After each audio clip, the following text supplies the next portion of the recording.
Yay! I mean, I see a 5-year-old boy in his eyes. And so the way this happened was through that proselytization, that opening of reaching out to others, not just making this for us, for the cool kids in our little hip thing that we're doing on the BART trains. The way this particular action was structured was that a group of actors, of shills, got on 1 or 2 stops earlier, looking relatively normal, and then the rest of us came on, hung up the swings, and left. So the transgressors, the people who were doing the wrong thing, I mean, had we come in and just sat down on those swings and started swinging on themselves, which we could do, there's no real security in the BART system. I mean, there is. If you're black, you'll get shot. It's true. But no one would have joined in. They would have immediately had an understanding of what the situation was, a familiar dynamic, and would have been able to use their immune system to kind of wall us off. Like, oh, they're breaking the rules. They're whatever justification they're going to use for shutting you out. They might even report you. They may even get on their cell phone and call security. But by leaving it in the hands of all the community of people on that BART train, of which we were not a part, and then having one of those actors go, hey, look, those people left that swing up, and then get on the swing and start to swing on it. And then to enjoy it and find that it's safe and it doesn't break and go, God, this is really fun. You should try it, and point at a stranger. Now, that's, the first person they point at isn't necessarily always going to take them up on that offer.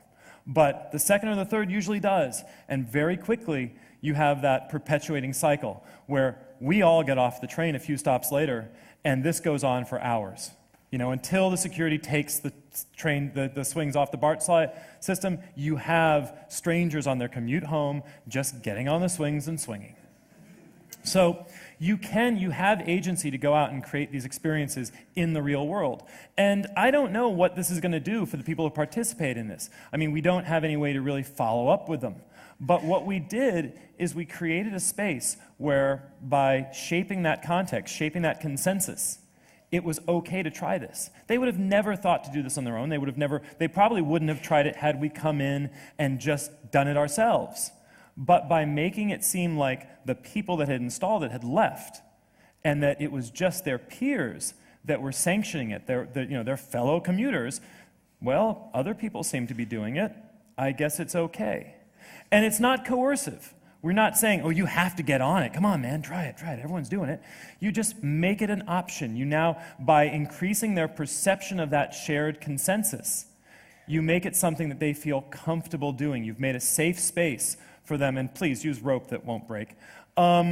You've made a safe space for them to step outside of their normal habits. And some of them are going to, probably most of them are going to remember that. And some of them are going to have a little feeling awakened by that that's going to make them maybe, if nothing else, a little happier in their life. And maybe that itch of that actualization, that reconnection with simple humanity in the course of, what might otherwise be the grind of your daily commute, might set them off on a path of exploring that feeling and demanding more of it. And that's what we want to propagate. We want to propagate that sense, that desire for increased individuation, that desire for increased humanity and play. So let's see here. Where are we next? Oh, Taz's. All right. So, some of you may have read Hakim Bey, the poet and writer. Okay. So, temporary autonomous zones. Burning Man is a good notion of a temporary autonomous zone. It appears for a week and then disappears. We can't take everyone in the world to Burning Man. So we create SPAZs, semi-permanent autonomous zones, such as hackerspaces. Thank you. Stara? Yes. So the growing hackerspace scene all over the world is an example of making these spaces, making these zones that we can perpetuate and we can meet up with one another and have our culture in these physical spaces. Now, physical location is the only way that we propagate our culture. Certainly we do it over the internet a great deal as well, but this is one of the ways that we can proselytize. Having a physical space and inviting other people into it, and that's the crucial part of this equation, is a way to propagate your culture. Recently, right before we left to come here to Europe, there was a fire at Noisebridge. While we were working there, the firemen came in. We were a little bit concerned because it's a hackerspace and it's, you know, we pay rent, it's legitimate, it's not a squat, but it's got a lot of strange projects and circuit boards and questionable things. And so I was worried that the firemen might, you know, file some report that would cause us to get evicted or shut down. And instead, they asked, how much are dues here? What is this? Like, first, what is this? And then when it was explained to them what it was, they wanted to know how to become members. That's the value of having a physical space. On the internet, you can create this sort of, you can create intentional consensus or intentional context on the internet as well, of course. Online communities like Genderfork, started by Sarah Dopp in San Francisco, is a community specifically for people who don't feel well represented by the gender binary. And it's a very, very simple framework. And I mean, look at the site, beauty and ambiguity. And by defining that context and saying, here is a space where this is normalized, where this is not only accepted, it's celebrated and explored, people come together. Things like this save lives. You know, you no longer have to be that 13-year-old person in bumfuck nowhere questioning your gender identity and deciding you're the only one that has that problem and actually killing yourself because of your, you know, how intense and your feelings of alienation are. You do a couple searches on Google and you find a site like this and all of a sudden you realize you're far from alone.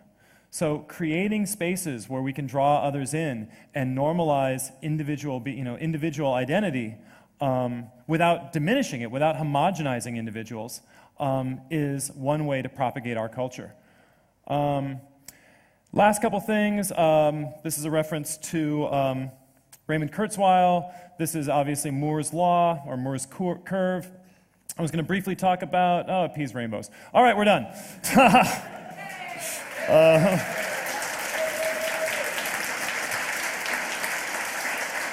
It peas rainbows. Actually,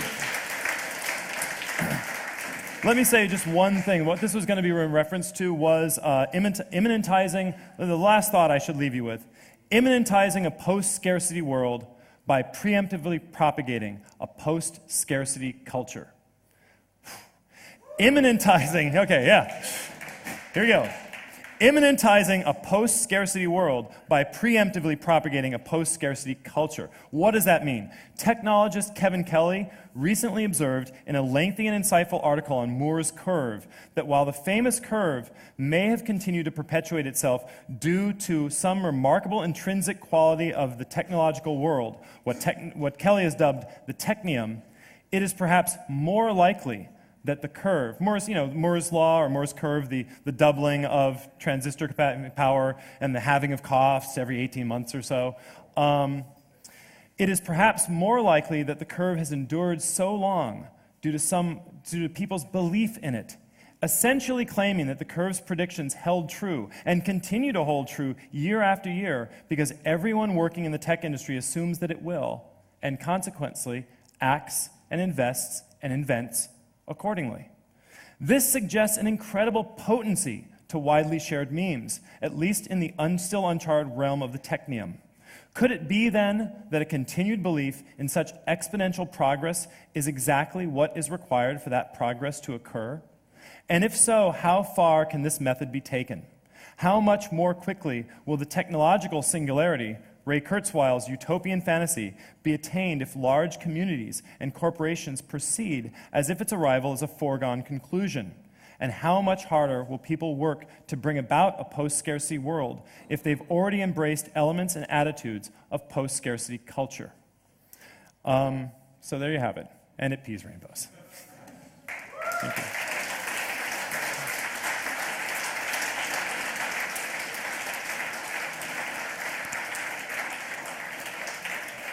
Do we have any time at all for any Q&A? Does anyone have questions, maybe? Please come forth to the microphones. It's not really a question, but an announcement, because I know that Simon wouldn't have done it for himself. We already have the Freaks Must Breed t-shirt on Spreadshirt, just follow. Just follow Simon Columbus on Twitter, and there he posted the spreadshirt link for it.